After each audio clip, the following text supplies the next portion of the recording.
Hello, everybody. We are going to take a look at the Dune Awakening showcase that came out today. Kind of funny, I was streaming this past weekend, and this game actually came up, and I was showing some trailers for this, because right now there's like two cinematic trailers out for this, but we don't have any actual gameplay. And Dune is like the big hot things, like the movie just came out, and so yeah, just funny that they just happened to have a showcase like the next day from when we were talking about it on the weekend. So this is like 20 minutes, and they're finally going to deep dive the game and tell us what it's all about. So here we go.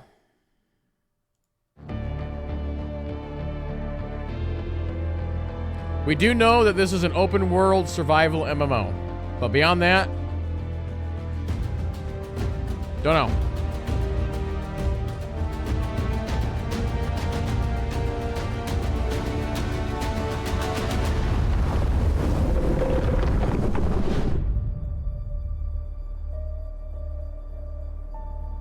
I really need to watch these movies. Hello and welcome to the very first Dune Awakening Direct, a brand new series where we'll be taking a look at all things Dune Awakening from our studio here on Arrakis. On this episode, we'll be chatting to Joel Bylos. He's the Chief Creative Officer for Dune Awakening here at Funcom, and he will tell us what players can look forward to this year, and he will share some news about our beta testing phase. Then we'll also be taking a look at the brand new gameplay trailer that we're just so excited to share with you all. But first, we'll look at what it takes to bring the most dangerous planet in the universe to life, from book to film to video game. Let's get started with creating worlds. Arrakis is this unrelenting anvil against which people are beaten and shaped and forged into something that's stronger. There's something very spiritual about that sand, which on the surface is really nothing, but underneath has a really diverse biological backstory.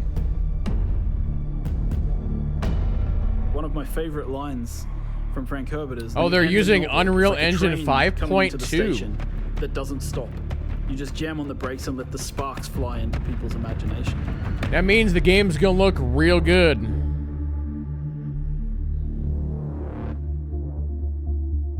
Arrakis is a test, is what the Fremen say. And the player comes right into the heart of that test. Dune Awakening is a survival game at the base level. And it begins like a traditional survival game, you know, like you're looking for water, you're looking for shelter. You know, where will you find water in the desert? Will you take it from others? So when we talk about survival, sure, we start with the basic kind of survive. And then when you've survived long enough, it's now time to think about political survival and how you progress within the universe. The approach we take when building a world like Arrakis is we kind of have to think about where are the stark lines and how do we draw these epic spaces? How do we make them feel huge and the player feels dwarfed by everything they see around them? The intention was every time we saw the desert, it was highly brutal, and if you went out into the desert without the right protection and without the right knowledge, that it was sure death. If we looked at references from some of the hottest deserts in the world, the visuals that we saw from those deserts weren't enough. We needed this world to be even harsher. So we've been working with Legendary since the very beginning. They've been very generous with sharing with us assets from the film and allowing us to see things from the film and allowing us to really understand the vision that Denis Villeneuve has for the world and his characters and the way he's grounding Arrakis. But of course, a game is a much larger scale, so we need to expand upon that vision. We have our own army of concept artists who are sending things back and forth with Legendary all the time. One of my best moments on this project so far actually was I got to go and visit the set of the first film with a group of the people from Funcom. So it's kind of interesting. It's kind of like they're making this and the movie kind of like side by side. Sets that they had built in classic old school set building. Or movies, I should say. Palaces. And we got to look at the ornithopters from the inside. Ornithopter, that's what those things are called. Get a sense of their scale. Well, I think what they had done really well is they'd been quite inspired by the world that we had built in Dune Part 1. Now, in a film, you're sort of led on a journey by the director and by the script, whereas in a game, you have the opportunity to sort of create your own narrative and create your own journey. The most exciting aspect for me is the fact that you can take what you've enjoyed and loved and you can build your own stories and your own places. And that to me is the ultimate goal, is to have, complete control. Using Unreal 5 to create a game is obviously one of the better choices. Unreal 5 gives us flexibility through the blueprinting system. It allows us to handle amazing graphics through the rendering system, the lighting system, such as Lumen. Lumen technology allows proper light balancing. If I had to say one thing in the game that really benefits from Lumen, it's player-crafted spaces. In our case, it's like you build a room and you place a window, and the window lets in natural light, and the light will fill the room in a way that feels real. The new best housing system we've ever seen, question mark? Before Unreal 5, in the olden days, you had to use what we called the LOD system. And that meant that you had to create assets at different LOD levels, so it doesn't slow down everybody's computer. With Unreal 5, we have this new technology called nanite that breaks things down into the right amount of polygons at the right distance. So for us, as a company, this has made an amazing difference to the visual detail of the world. It allows us to create one really amazing looking cliff piece, for example, and then doesn't matter how far away or how close we place it, it performs well and it looks great. Where Unreal worked for us on Dune was that it was a fantastic pre-production and planning tool. On Dune Part 2, we had some very complicated scenes, and we were able to previs all the way from Budapest what the light was going to be doing well in advance. It's the only tool that I've used, I would say, in my 25 years of shooting, that is able to be used across a wide spectrum of films by different types of filmmakers. The most iconic creature in the Dune universe is the sandworm of Arrakis. And so we've tried to represent this in the game in multiple ways. So as a player, your first steps on the open sand, you hear the hiss of the sand in the distance as the sandworm begins to move towards you. And when it gets close, you hear the roar as it erupts from the sand nearby. And at that point, you have only seconds to live if you cannot make it to rocky ground. So this is your first experience with sandworms. And these are the little ones.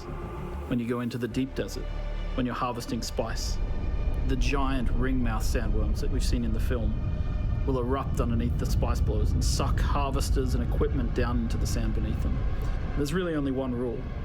The sandworm will always come. Humans have always had this innate drive to create something, to build worlds, whether it's in their head, whether it's in text, whether it's on screens, whether it's in games. Funcom as a company has been on this journey for a long time, creating multiplayer worlds where players can live out their dreams and fantasies. We were there in the beginning with massively multiplayer online games. We've been there in the beginning with survival open world crafting games. And Dune is a combination of those legacies, bringing us forward into the future. It's the culmination of what Funcom means as a company and what we can deliver. And this legacy means that we need to really pay attention to what we're creating and how we create it for the fans. Because I think at the heart of this, there's a lot of people out there who really want to live in the universe that Frank Herbert created. And they really want to live in the visual world of the films that they see from Villeneuve. And so we need to create the gap between those two possibility spaces and create a game world where people can live out their fantasies that they've taken from Dune. And yes, it's a huge legacy.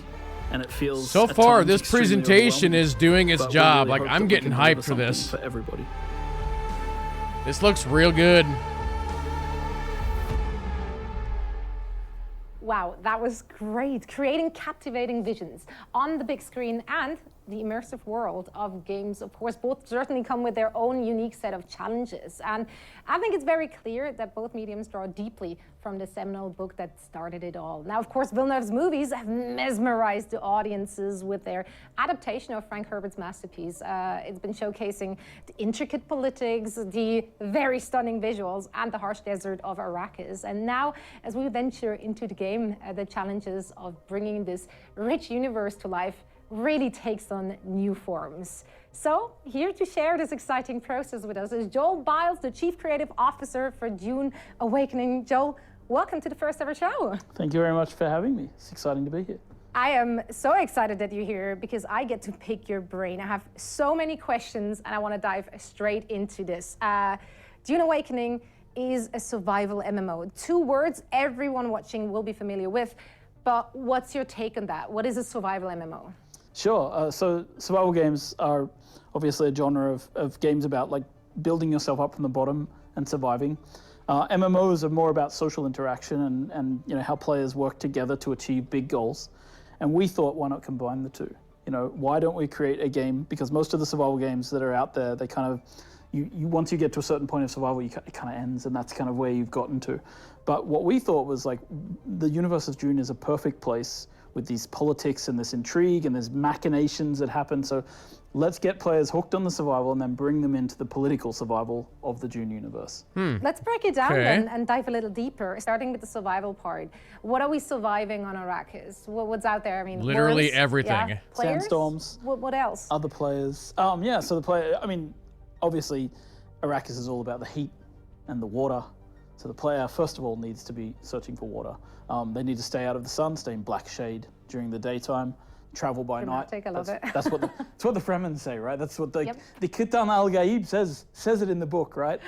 Black shade by day, travel by night. So the player needs to worry about these things, think about the sunlight, think about where they are, but they also need water because that runs out really quickly without a still suit and you die very fast. So yeah, there's lots of ways in which to get water. You can explore dew fields and eat plant fiber to try and get water out of it. After a while, you start to throw up because you can't really get too much water out of plants that way. And then the way I prefer to do it is to shoot enemies, take their blood, drink that. Is that really a thing in that series? Okay, so we're harvesting blood or just lick some plants, whichever way you choose. You're going to stay hydrated, which is very important. Yes. Yeah, stay hydrated at home, in and out of game. Are there other resources I need to worry about? Yeah, so as a player, I mean, it's a proper survival open world crafting game, right? So players will craft their entire arsenal, right? So they'll be collecting resources, they'll be collecting stone, they'll be collecting metals. Again, like I know copper, nothing irons, about the Dune eventually universe. Forging steel, building up the equipment that they have at home. So they'll be crafting, all their weapons, all of their gear, all of their clothing, and they can, of course, craft themselves a base to live in, craft machines to help them craft bigger machines, which allow them to craft better weapons and so forth. All right, so there's a lot to do, is what I'm hearing. Base building you just mentioned, that's obviously very exciting. I saw you guys shared a sneak peek of what a base could look like already on your TikTok channel. Very cozy. Why would I ever leave a home like that and head out Tell into me the this desert? game has But Star I'm sure Wars you guys Galaxy's give us plenty of crafting reasons system to do and just resource that. gathering, Is and there anything special this is about going to the be base my building forever in this game. Yeah, so we took You put what we down started with harvesters. in Conan Exiles, our other survival game. We brought that over. The yields Then we started to add change. to it, right? So we've now created a system for co-op building where you can place out holograms and other players can fill them in. So you work with your friends to build bases. You can also save your base as like an architectural blueprint that you can then sell to other players on the exchange, or you can give to your That's an friends. So idea. that, if you make something really cool. One of the things we saw in Conan Exiles that I really liked was that players were building the Taj Mahal. They were just building really cool buildings. And it's like, what if you could sell that to another player? That'd be cool, right? So another player might want to be able to just buy that blueprint off you and then place that out in the world and build it themselves. So we're really enabling this sharing and sort of the way the building system works, allowing it to be very cooperative. That's incredible. I absolutely love that. Well, I know my story arc is going to be architect who harvests blood occasionally, but you do what you got to do. Now that I have my basic needs all met, I'm staying hydrated in some unkosher ways, and I'm having my base. How do I protect myself and my base from the world? Like, what am I doing for combat here? So the game has a full leveling system, right? And we do this thing we call combined arms, which is like we have melee, we have ranged, and we have abilities, and we also have vehicles, right? So players can use any combination of these in combat, right? So it's kind of creates this interesting dynamic. So you can learn abilities from the great schools of the universe and learn how to be a Bene Gesserit, compelling your enemies to come close to you so that you can stab them with a knife. And you combine so you're combining melee with abilities there, right? Or you can be a sword master and leap in with a knee charge, knocking people to the ground and then stabbing them. Or you can choose to be like a trooper and you use your Shigawai reel to pull you up like a grappling hook, to pull you to high places where you can shoot down on your enemies with sniper rifles and shotguns. So there's a large variety of weapons that you can craft through our intricate crafting system. in addition to these abilities that you learn as you level up your character. So you kind of have this freedom of choice, and that's really what Combined Arms is all about. It's sandbox combat. That's what we're trying to call it and what we're going for, right? Are those hard locked in classes, or is there like can I explore different skill trees? Like, Yes. Can I be a swordsman or a swordsmaster and also use the voice? Is that possible? It's absolutely possible. You just have to find the right trainer in the world who'll teach you these things. So you choose in character creation, you make a choice of who was your mentor when you were young. And then you choose one of the things, and that determines your set of starting abilities. Be cool But if then they when you were play the showing game, us in you find game what trainers this in looks the like. world. You have to do things for them, but then they'll eventually teach you some of the way, the path that can take you down some of these skills and abilities. Yeah. I love that. Okay, so lots of things to explore there as a player and avenues to take, all in order to protect myself and maybe my friends if I feel like it. What am I protecting? Like, how do I protect myself against sandworms? Like, can I fight them? Can I ride them? Like, what's the deal with them? Sandworms are like a tension mechanic in the game. We want you to be really worried every time you walk on the sand. So you really need to think about what you're doing. So there is no way to kill or defeat sandworms. The No, only thing I you can cannot. do, you just cannot. The only thing you can do is avoid the sandworms, right? So you craft yourself a thumper and place it out to distract a sandworm. Maybe you use it to lure a sandworm onto some friends of yours or some Friends, as one does. And the other thing you can do, of course, is craft yourself a vehicle. Like we have a range of vehicles in the game, including the iconic ornithopters, and players will be able to craft these, and you'll be able to use these to, of course, traverse safely, right? If you're in an ornithopter, you fly above. If you're on a sand bike or something like that, you can move quickly across the sand. Hopefully a sandworm won't get you if you time it right. Hopefully. Hopefully, That's always hoping. Like, I love a constant looming threat. Sounds really stressful. Sounds perfect, actually, for a survival MMO. Now, you already alluded to some of the cooperative things one can do in-game. Can you elaborate a little bit more here or dive deeper into this? Like, Sure. Can I, fully go on a journey with someone and do tasks with each other? Like, what can I do with other people? Yeah, so, hook up with your friends, join together with a grouping system. We have a ping system, so you can, obviously point out things to players. Nice. You will find different roles that you can assume based on the kind of combination of abilities you want to bring with you. And then you can heal your friends, of course, get them up when they get knocked down in combat, things like that. And then, of course, you go on journeys like we have a system called the Journey System. You can go on those journeys together and sort of explore the mystique of the universe. Through that, we also have a contract system. When you go to trade posts, you'll be able to take contracts. Your friend and you can go out and explore and do these contracts together. We have small group play, we have guild play. It's all kind of what you'd expect to see in a social experience. What's your take on the politics? Because obviously the books and the movies, Chat question. that's a big part of it. They're on the a whole giant green screen political intrigue. stage. How Right? predominant is Is that? that in the game? rug real or we fake? want players to be able to dip into it. So you start the game kind of lost in the desert, right? And then by the end of the game, maybe you're the next Baron Harkonnen. So as you play through the game, And who doesn't want to be him? he's a good-looking man. Oh yeah. Mm. As you make your way through the game, you progress and you sort of meet these factions in the world, right? The Atreides and the Harkonnen are at war. There's a war of assassins going on, as it's called. And as a player, you decide which side you want to help, which side you want to join. Then you start to partake in missions for those factions.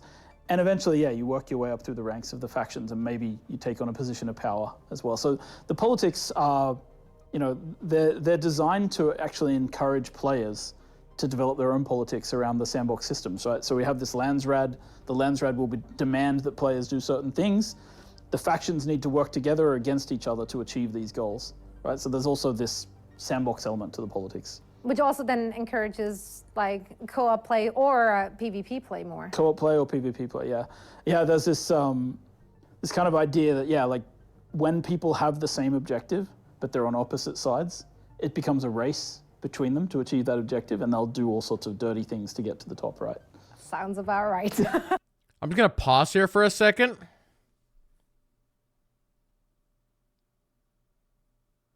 That table might be fake. I'm just saying, I think that table's fake. It's got some pretty harsh lines coming off of it when you look at the edges. And I think it's a layered effect. and that's why it appears that the chairs and the people are behind the table. I think it's fake. Can I opt out of politics? Can I just live my peaceful little Swiss life? I don't know. Absolutely. You can play however you want. I mean, the idea is to be a sandbox and allow people to approach it how they like. We have one of the rules, one of the pillars of the game is expression and customization. And that's not just about visuals, it's customizing how you want to play the game. So it's really thinking about like, well, I really like to craft and just set up my little crafting setup and sell things on the exchange to other players. So you can do that. You can basically live your life as a crafter. You can also be an architect, as we talked about. You know, you can be a pilot, a scout. You're not really heavily involved in the fighting, but you go out and you craft maps that you sell to other players as well of the world. Where are we currently at? Like, I know there have been betas already. How many more of those are coming? When is the next one? What's the status of development? Where are we at? So yeah, we've been running betas now for several months. They've been going really well. We're slowly inviting more people over time.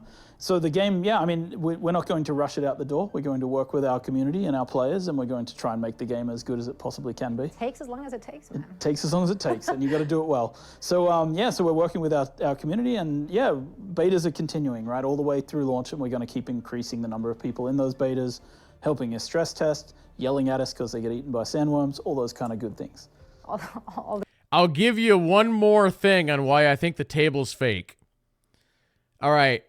There is a, near the lady, there is a black box. Look what direction the shadow is being cast on that black box versus the shadow that's being cast from the Omnithopper. The shadows are going two different directions. The good stuff. Speaking of good stuff, have there been any like recent milestones you're particularly excited about, or anything you want to share about the current development? Sure. There's a thing as a creative director I like to say that we get a few aces every time we make a project. We get to make a few creative bets. There's a thing called the shifting sands, which is one of my most exciting. One of the things that makes me most excited about the game, and that is this location in the world. It's a full PvP area. And every week, the Coriolis storm sweeps in and completely alters the landscape of this area. Oh, and I got to see cool. that working for the first time very recently with full landscape changing and people able to play. And it's exciting to see these things coming online. And I think it's something.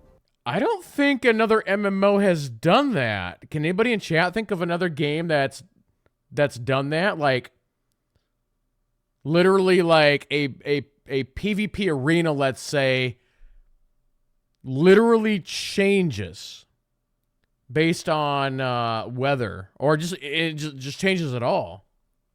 Like, you literally have the same arena and there's like a different layout of the arena People haven't seen before in a game. So I'm excited to let the audience in on it, you know? I can't wait to be part of that audience, and I also can't wait to have more opportunities in the future to chat about the development and the process that you and the team are going through. Now, any last words, anything you want to say to your future player base? Yes, thank you everybody for joining us on this journey. I hope today's show was like your first taste of spice, mildly euphoric, slightly addictive, and leaving you wanting more. I want more spice. I want more of that. Yes. Now, I'm pretty sure everyone watching as well, so remember, for a chance to get an invitation to any of the future closed beta tests, head on over to duneawakening.com and sign up for the beta. Then head on over to Steam and wishlist the game. You can also join our Discord and follow our other socials at Dune Awakening.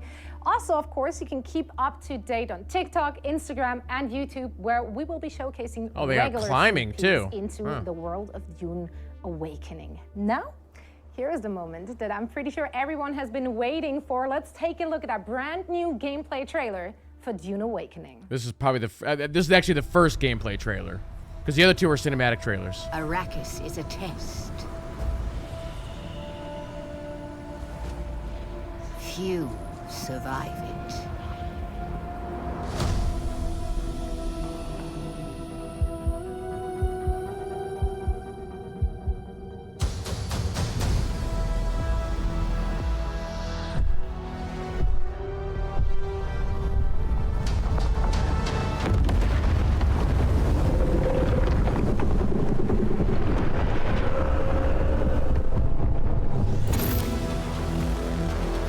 We got mining, we got crafting, we got base building.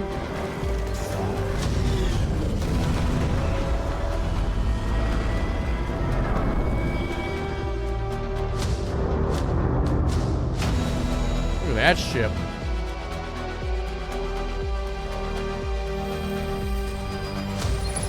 Oh, we got drones.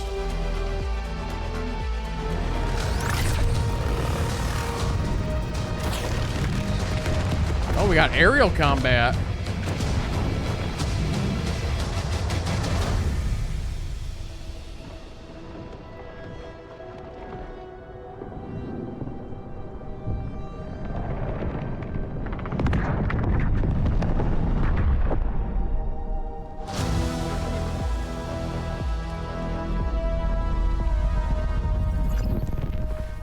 Arrakis is a test. Few survive it. But the humans that do awaken.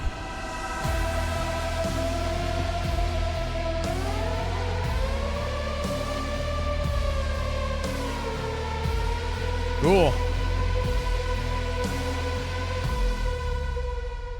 Wow, Arrakis is truly the most dangerous planet in the universe. And you know what? I can't wait to go there. Now, thank you all so much for watching. Stay tuned and join us on the next Dune Awakening Direct. What? What did they just do with that camera? That's crazy.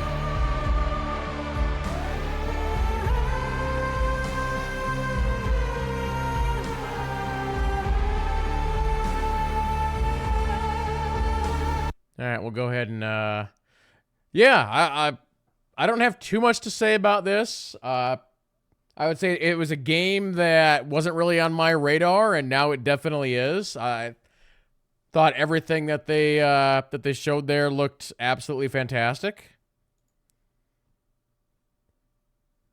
Yeah, they didn't give any dates or anything, but I feel like that's the kind of game that would be really fun with friends. Get in there, build a big base together and all that. Yeah, really cool. Yeah, we're just now starting to see some of the first games to like really use UE5, and it's only going to get better, and the games are only going to get more visually impressive once we get some more years under UE5. And I will say, if anybody is curious and you want to know more about Unreal Engine 5, they actually released some videos on YouTube that go into the details of how like UE5 works and what you can do with it. Like, those videos are like amazing to watch. The technology that engine brings to game developers. And, you know, it's always one of those things where, you know, Unreal is an engine that people have been using for many, many years, but whenever you get a new version, you have to kind of like figure it out and, you know, that sort of thing. And so, like, the first slate of games using UE5, you know, like, they're already out. You know, we started seeing them like last year, but it takes, you know, a good couple, 2, 3, 4 years before they really start figuring it out and it really starts getting crazy. And so, yeah, like this game, if it comes out this year or comes out next year, then, you know, we're looking at year 2 to 3, give or take. And so, yeah, we're going to finally start seeing some really cool stuff out of these games. But, yeah, when they do the other directs for this game, we'll definitely be checking those out as well. But, yeah, really cool stuff. Looks like a really neat game. For those who are watching on YouTube, we'll wrap up the video right there. That table and that whole set is fake except for the chairs and the people. That's what I'm saying. Yep, all fake. Look at that. It's fake. All of it. But yeah, we'll see you guys later. Have a good night.